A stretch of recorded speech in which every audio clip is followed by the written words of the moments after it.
and welcome to Healthy Living. I'm Dr. Donald Pelto, and today we're going to talk about how you can get rid of your plantar fasciitis. To understand this, first we're going to look at what is plantar fasciitis. So if you can see on this picture here, the plantar fascia is a little ligament that attaches to the heel of the foot. And it's intimately attached with the Achilles tendon. You see those two little yellow lines. The Achilles tendon is pulling in one direction of the heel, and the fascia is pulling the other direction on the bottom of the heel, and they're kind of playing tug of war. And what plantar fasciitis is, it's an inflammation of that fascia on the bottom of the foot, where it becomes inflamed, it becomes painful. And many people, they start out with a fasciitis, and itis means inflammation. But if you have it for a long enough period of time, it can turn into something called plantar fasciosis, which is more of a chronic condition of the plantar fascia. And the whole goal of our treatment is to reduce that inflammation. And there's no one easy way. People tried a lot of different treatments, and one of the treatments they try is they say, doctor, you know, I've bought 10 or 15 different pairs of shoes, and none of them feel good. And when they say that, and I tell them, you know, the problem probably it isn't the shoe, it's probably your foot. And that's the issue. You can't try to change shoes, get inserts, and all these things, and if nothing works, you need some other treatment options. So let's go to look a little bit more about the anatomy. If you look at the fascia, on top, or actually around and underneath the fascia, there's a whole bunch of muscles. So you see these muscles that are on the bottom of this foot, and the muscle there that's on the back of the leg. The muscles all start in the back of the leg, and they insert into the foot. And if those muscles are tight, if they're not functioning well, many times the muscles, since they're not working well, they cause the fascia to get inflamed. Let me kind of explain a little bit easier. The fascia is something we call a secondary support structure on the foot. The fascia really isn't supposed to do anything, but it's the muscles that start in the calf and they insert in the foot, and if those aren't working well, then the fascia can become inflamed. What do we typically see? We see someone that, let's say they start working out. They work out a day, everything is fine. The second day, the third day, everything seems to be fine, but usually after 3 or 4 days, their heel starts to hurt. Or if they go on a long walk, or if they go to some place like Disney World and they do a lot of walking in an unsupportive shoe, they start to develop this condition. A lot of times it's because the muscles in the back of the calf, they become very tight. They're not working well. And then all that pressure needs to go through the plantar fascia. How do you determine if you have plantar fasciitis? You can try to kind of push on the bottom of the foot. That's a good way. Usually it's right at the bottom of the heel, but there are some other diagnostic exams that you can do. The first picture you're going to see on the top is a picture of an x-ray. This isn't the ideal x-ray because it's a non-weight-bearing x-ray. We can tell that because the foot's pointed down. You would tend to want a weight-bearing x-ray. And you can see where there's that little circle, it's pointing to a spur. Now, the spur usually isn't the problem with plantar fasciitis. The spur is something that happens over years of having tightness of the plantar fascia. To explain it a little bit better, there's a law called Wolff's Law. So if you pull long enough on a bone in one direction, so for example, that fascia is pulling on the heel bone for a long time, that's going to create bone in that direction, and you're going to have a spur. But you'll say, well, that spur needs to be treated. Well, if you get 100 x-rays on people with plantar fasciitis, 50 of them are going to have spurs, and 50 of them won't have spurs. So just because you have a spur doesn't mean you have plantar fasciitis, and just because you don't have a spur, it doesn't mean that you have plantar fasciitis. The better thing to look at is either an ultrasound or an MRI. What I have here is a picture of an ultrasound, and you can see the distance here. It says the right and the left plantar fascia. On the right, there's a shorter distance between the two letters, the two A's that you see. And then on the left one, there's a larger distance between the two letters that you see. And that largeness, that little kind of dome you're noticing, that's actually the bottom of the heel. So the bottom of the heel, imagine that picture flipped upside down, of the x-ray flipped upside down. That's the bottom of the heel. And on the bottom of the heel, that's where that plantar fascia inserts. And the bigger problem isn't the spur. The bigger problem is the thickness of the fascia. When the fascia becomes really thick, so for example, instead of 4 millimeters like it should normally be, it's 6 or 8 millimeters, that thickness doesn't allow the fascia to move or to adapt as well, and it becomes painful for people. So it's important to do an ultrasound to evaluate the actual thickness of the fascia. And the other diagnostic exam that can be done is something called an MRI. And an MRI will show you if there's some inflammation down there. It will show you if there's a spur down there. It's a little bit challenging to measure the thickness of the fascia because if you think about the cuts of an MRI, they're usually 2 millimeters in thickness. So it might be a little bit more challenging to measure things and to see everything that's down there. So let's go into the treatment process. How do you treat plantar fasciitis? If you look on the internet, there's hundreds of treatments, and that's where many times it gets confusing. We're going to go over some of the basics. Okay, I like to categorize things in the basics of reducing inflammation, reducing tightness, and then stabilizing the heel. Those are the main things that we focus on when we're treating plantar fasciitis. Let's first start to look at how do you reduce the inflammation. One of the ways to start is to use ice. There's a couple of ways you can do this. You can see in this picture here on the left, someone put a bottle of water in the freezer, and they're rubbing that on the bottom of the heel. They're rolling that on the bottom of the heel. That can help reduce some of the inflammation. Another way is to take a little cup of ice and put it in the freezer, and then you kind of rip around the edges of that cup of the ice. And that massaging motion, you can massage, you can on the bottom of the heel, and that's going to freeze the area, and that's going to reduce some inflammation. Now, if you have a very mild case, icing alone may be helpful, but for most people, icing is in conjunction with other things. The icing isn't enough for most people to get rid of all their symptoms, basically because the ice isn't able to penetrate deep enough into the foot to resolve the issue. Another way to reduce the inflammation are using, if your doctor will allow you, anti-inflammatory medications. There are many different types. There's Motrin, there's ibuprofen, there's naproxen. There are many different types of anti-inflammatories. And where I find people make a few mistakes using anti-inflammatories is that they only take them when they have pain. If you're taking them only when you have pain, you have a really hard time to get that true pain reduction and anti-inflammatory effect in the foot. What I find works a little bit better is to be consistent. So for example, if you're taking Motrin 3 times a day, you take it 3 times a day for a couple of weeks. Once again, take it with food, under the direction of your doctor. Or naproxen is twice a day. That's why I like naproxen a little bit more, or Aleve, because you just have to take it twice a day, and most people forget the 3rd dosage. But to be consistent with it for a period of time of a couple of weeks, you're going to determine if you're able to get that anti-inflammatory effect on the bottom of the heel. There are other ways, there are other medications that you can take. For example, a prednisone, like a Medrol dose pack, if you're in a lot of pain, that can help reduce the inflammation. And there are numerous other medications that your doctor may prescribe for you. What I find works most effectively when someone comes in, most people have tried the icing, and they've tried the anti-inflammatory, and they're limping quite a bit. The best way to reduce the inflammation, I find, is utilizing a cortisone injection. And everyone may be listening, they're saying, I don't want a cortisone hurts a lot. Well, if you imagine if you're coming in limping and you're having a lot of pain, and if you could possibly leave without pain, it would be worth it. It would be worth it. A cortisone injection can be made up of a concoction of a number of medications. Usually it involves some type of anesthetic, and an anesthetic is used to numb up the area, and then you put different types of cortisone in there. We tend to use a short-acting cortisone that starts working within a day or two, and then we also put a portion of a long-acting steroid as well that may take a week or so before it starts working, but it has a longer lifespan. And a couple of the questions we always get about cortisones is, first, how long is it going to last? Well, for some people, it may last a couple of days, a couple of weeks, a couple of months, or if it's able to reduce the inflammation and you do the other treatments, then it could totally resolve the condition.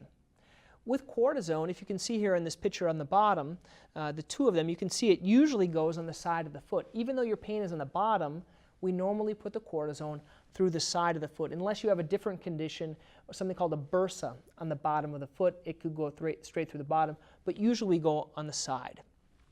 You try to inject it right at the juncture of where the heel bone is and the fascia is. And there is a new technology. If you look up front here on the top, you'll see that heel bone that states there, and you'll see that needle that's going in.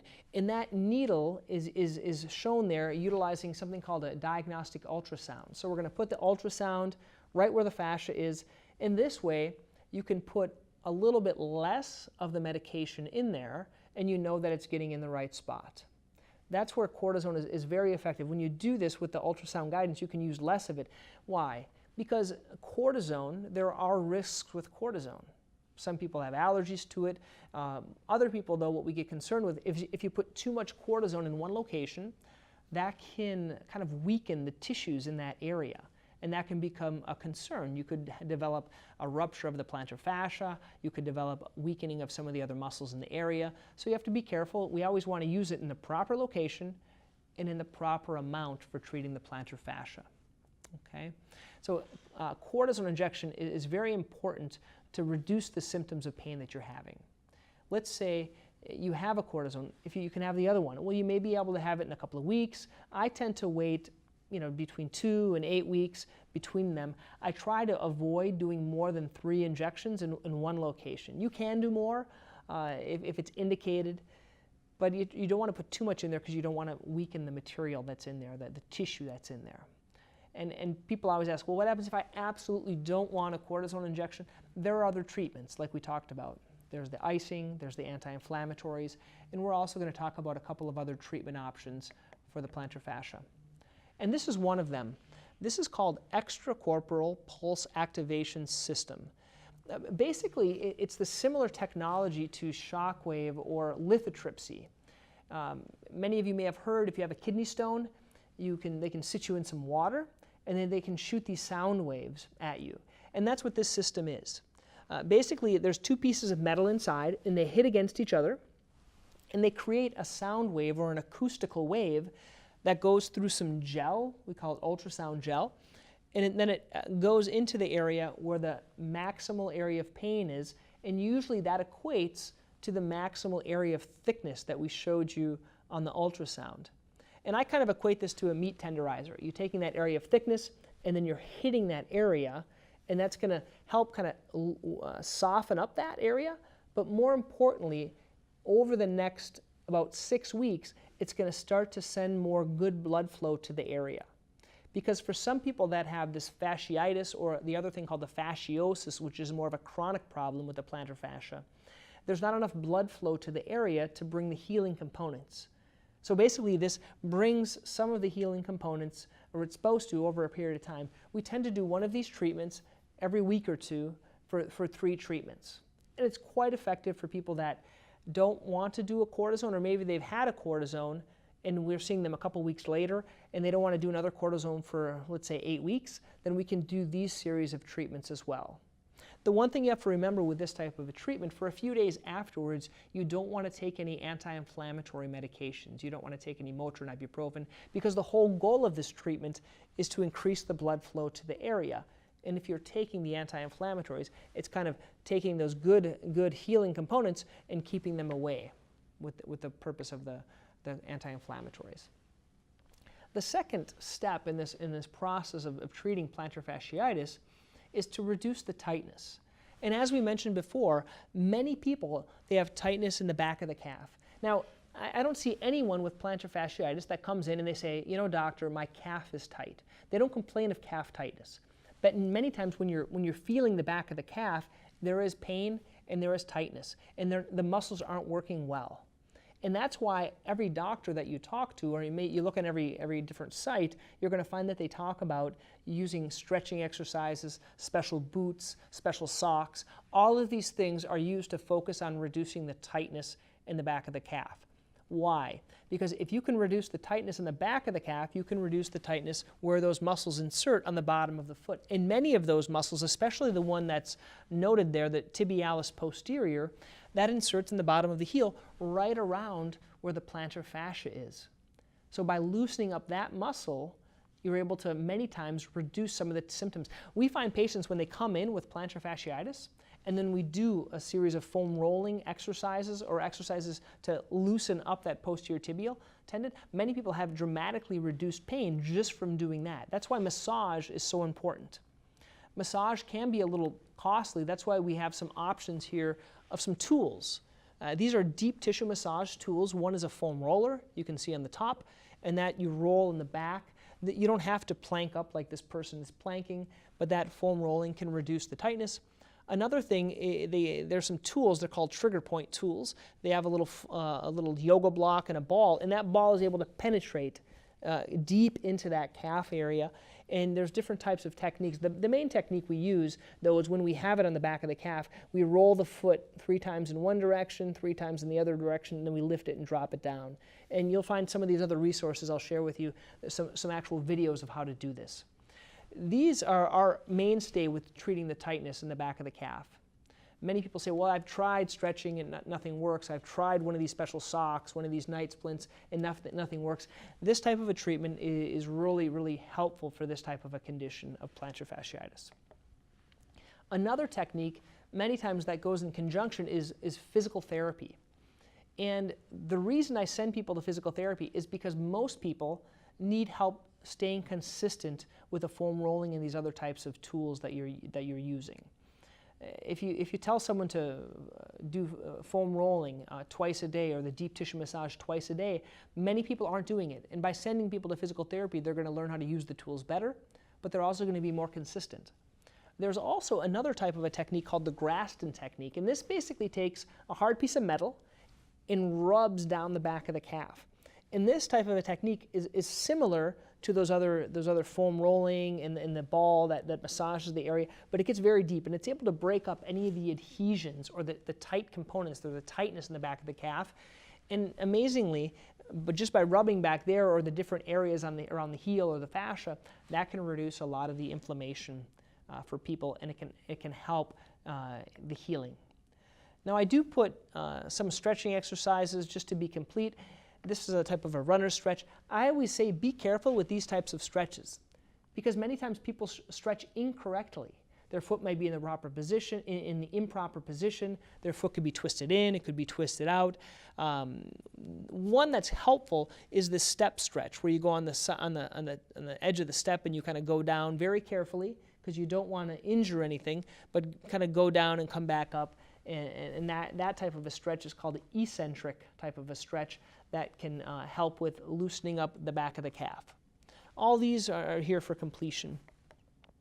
There's also a device that's called a night splint or a similar thing called a dynasplint. Both of these are used for people that have a plantar fasciitis or some other type of an Achilles tendonitis condition. And I explain it's good for you if you have pain when you get out of bed in the morning. This is what this is used for. And most of my patients can't tolerate wearing that boot all night long in bed. They may wear it for a half hour, 2 hours, but for a lot of people it's not that comfortable.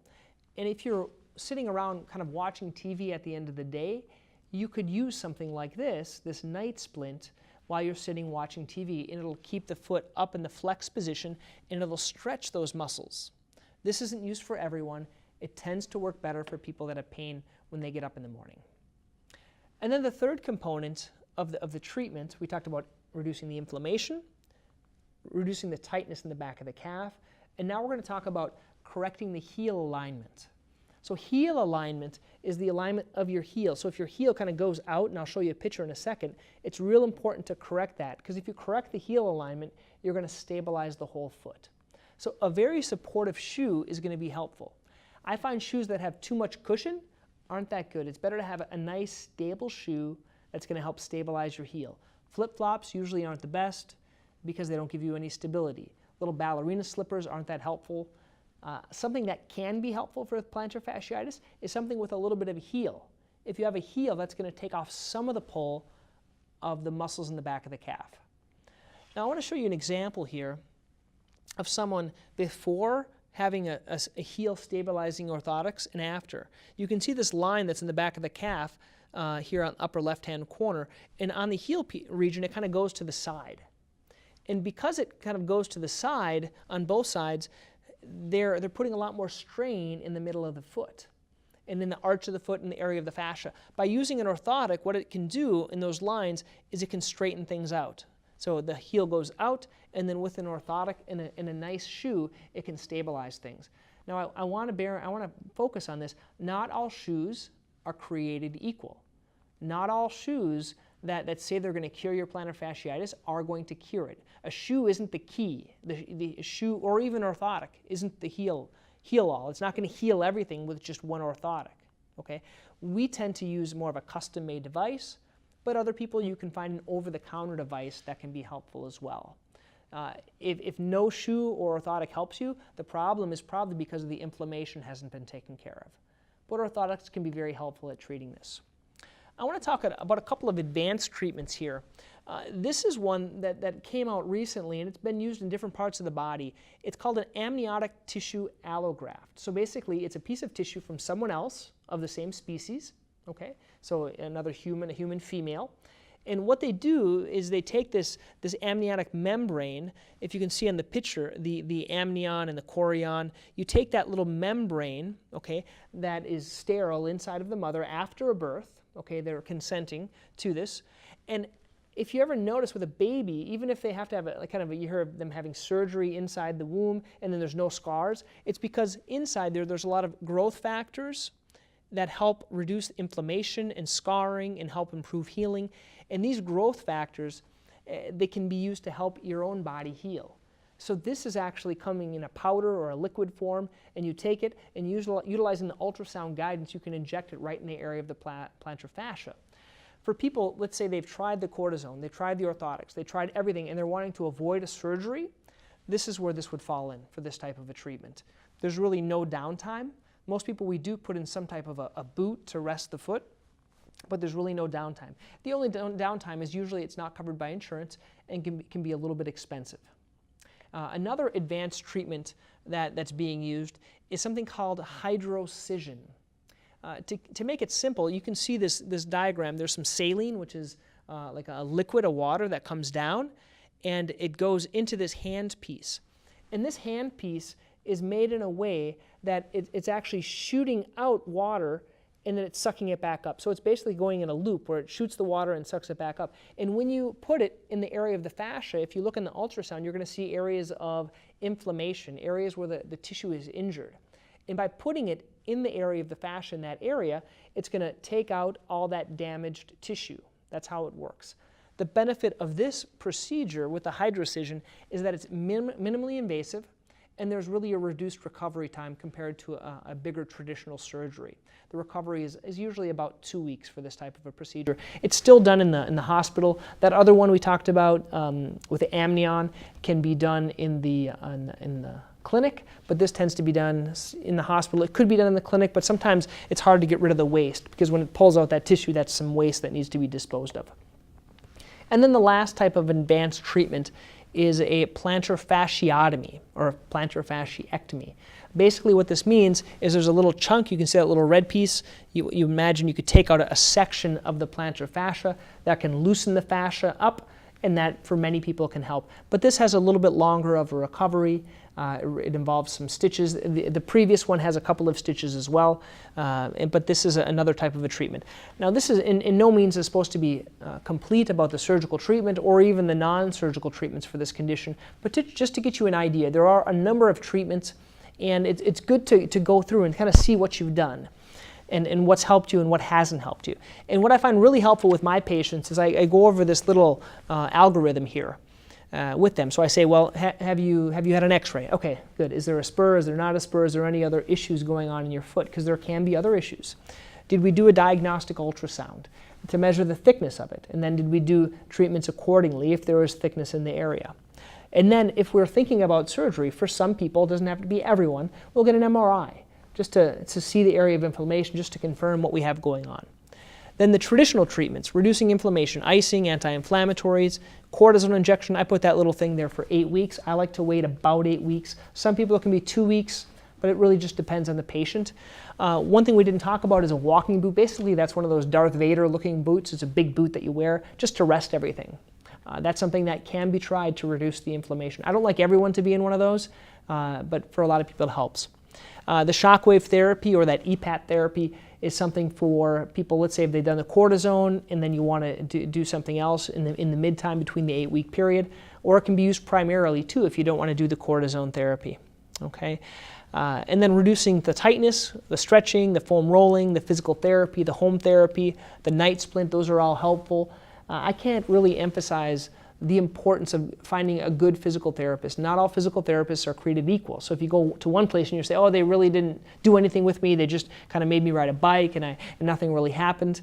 Well, sometimes it might be the specificity of the physical therapist that you went to. You need to go to someone that kind of knows how to treat this condition and treats it a lot. Also, stabilize and heal. The first I try is a nice stable shoe, athletic shoe, and then it could be a custom orthotic that goes inside of that. If you've tried all of these things, then it's time to consider some of these other advanced therapies, like the amniotic tissue allograft that we talked about, hydrocision, and then if it lasts over 12 months, surgery might be indicated for you. Surgery is always the last resort. 99% of these can get better without surgery, okay? And then sometimes you need a second opinion, because we talked about plantar fasciitis. But there are other things. There are nerve-related issues that can cause this problem. There are other types of issues that can be involved, like Achilles tendonitis. So this isn't supposed to be complete. It's just kind of an introduction. And what I put down here is, this is a post-wire. Basically, this is a page that has some more information.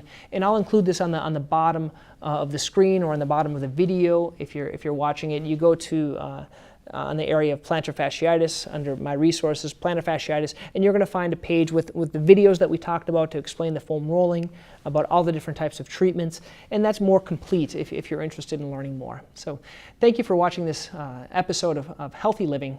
Thank you.